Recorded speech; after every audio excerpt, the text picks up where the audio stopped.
For the repair of Tyco power supply battery charger, the following procedures were necessary: replacement of various electronic components and general cleanup of the unit.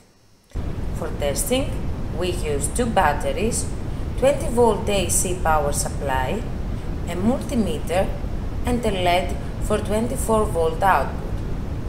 We can see that when we turn on the power supply, the batteries are charging and the LED is lighting up.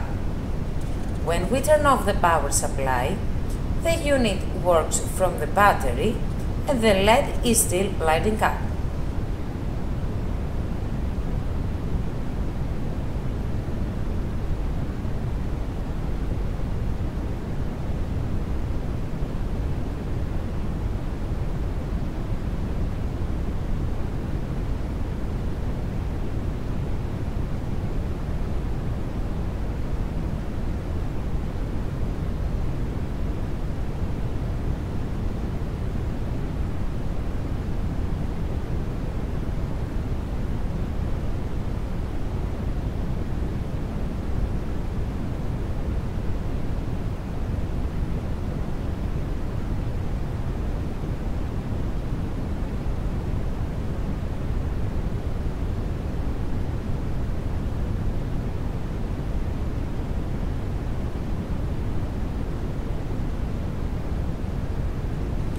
No further testing is possible due to lack of additional units.